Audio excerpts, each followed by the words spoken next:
ഇത് യഹോവ ഉണ്ടാക്കിയ ദിവസം. ഇന്ന് നാം സന്തോഷിച്ച് ആനന്ദിക്കാം. സങ്കീർത്തനങ്ങൾ 118:24. നിന്റെ പ്രവൃത്തികളെ യഹോവയ്ക്ക് സമർപ്പിക്കുക, എന്നാൽ നിന്റെ ഉദ്ദേശങ്ങൾ സാധിക്കും.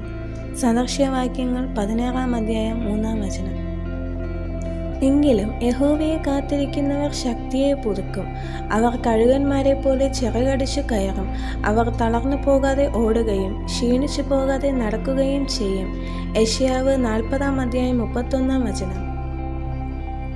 നിങ്ങൾ പ്രത്യാശിക്കുന്ന ശുഭഭാവി വരുവാൻ തക്കവണ്ണം ഞാൻ നിങ്ങളെക്കുറിച്ച് നിരൂപിക്കുന്ന നിരൂപണങ്ങൾ ഇന്നവയെന്ന് ഞാൻ അറിയുന്നു.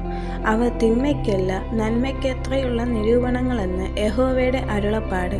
യിരെമ്യാവ് 29:11. മുമ്പേ അവൻ്റെ രാജ്യവും നീതിയും അന്വേഷിപ്പിൻ, അതോടുകൂടെ ഇതൊക്കെ നിങ്ങൾക്ക് കിട്ടും. മത്തായി 6:33. ഈ ലോകത്തിന് അനുരൂപമാകാതെ നന്മയും പ്രസാദവും പൂർണ്ണതയുമുള്ള ദൈവഹിതം ഇന്നതെന്ന് തിരിച്ചറിയേണ്ടതിന് മനസ്സ് പുതുക്കി രൂപാന്തരപ്പെടുവൻ. റോമർ 12:2. എന്നെ ശക്തനാക്കുന്നവൻ മുഖാന്തരം ഞാൻ സകലത്തിനും മതിയാകുന്നു. ഫിലിപ്പിയർ 4:13. ഈ വചനങ്ങളാൽ ദൈവം നിങ്ങളെല്ലാവരെയും അനുഗ്രഹിക്കുമാറാകട്ടെ. ആമേൻ.